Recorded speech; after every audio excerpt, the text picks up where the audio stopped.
Hey, welcome back. We got loads in store for you in this video. So we're going to give a basic No, I'm going to leave that in. I'm going to give a basic explanation of scope. I'm going to use variables in the appropriate scope. We're going to use instance variables for global access through the entire class. We're going to use MonoDevelop's auto-completion to help you code faster, and you're going to know the difference between declaring and initializing variables.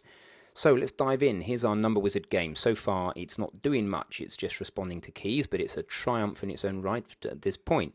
What we needed to do next is start changing its guess. So let's just look at how it works at the moment. It goes pick a number, or think of a number between 1 and 1,000, and then it asks whether it's higher or lower than 500. Gives us some instructions, but then it just tells us that we've pressed keys. We kind of knew that. So what it needs to start doing is changing its guess. So that's what we're going to do now.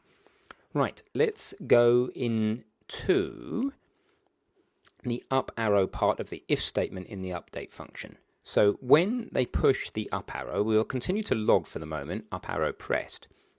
But we need to think about how this min thing would change, this min variable. How would it change if they push the up arrow?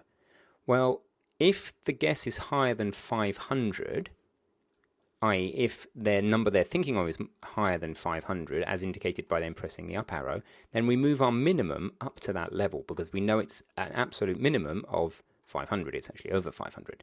So we do the following. We just try going min, oops, watch out for auto-completion gremlins, min. Now don't let it auto-complete. Sometimes it's awkward to stop mono auto-completing. There you go. You can use Control-Z. Min equals guess, semicolon. Now, you are getting two pieces of red text. If you hover over, it'll tell you why. The name min does not exist in the current context. It'll say the same thing for guess. Why don't they exist? They're just up here above in the page. Why can't it see min? And why can't it see guess? Well, firstly, it can't see min because min is declared inside the start function.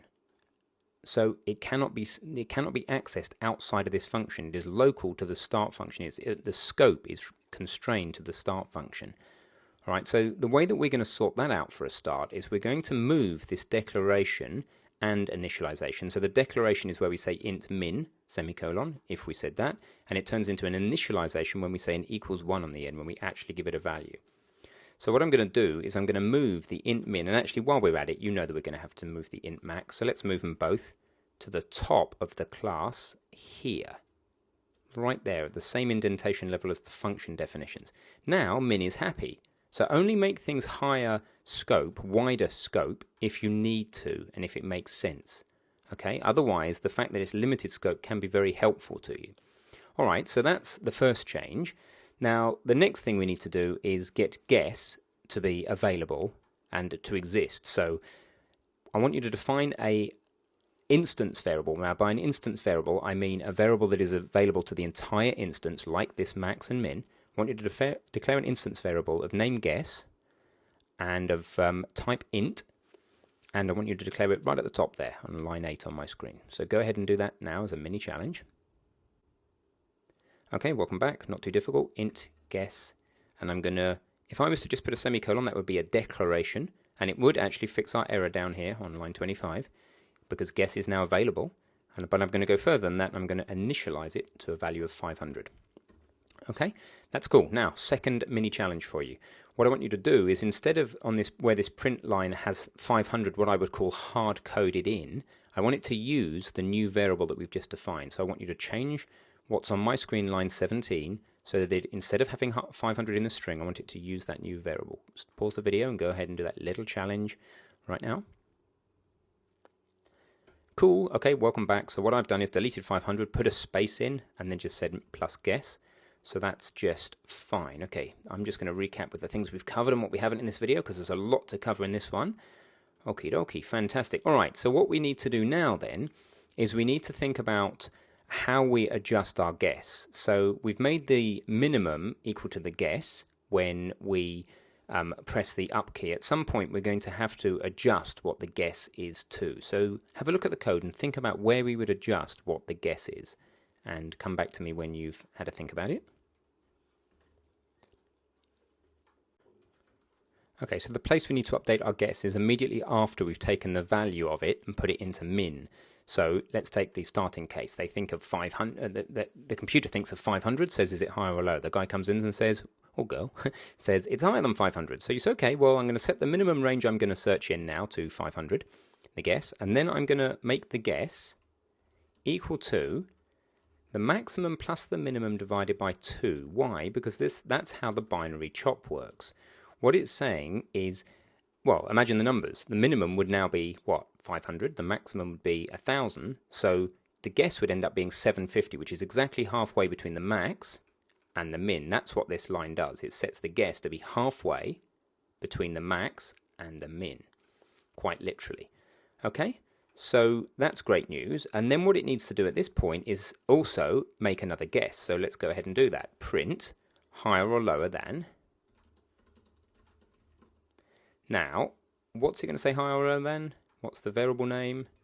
You guessed it. Guess, great. Okay, fantastic. And the final thing I'm going to do here is I don't want this up arrow pressed line, so I'm going to comment it. What the hell's commenting? Well, you do a double forward slash. On the second forward slash, the whole line goes grey, and that means the computer will ignore it, but you can still see it. You can comment it, or if you wish, you can completely delete it. I'm going to comment it for now. Let's just see how this behaves on the up arrow. Let's dive over into Unity and play it. So if I push the up arrow, it says higher or lower than 750. Well, I go higher.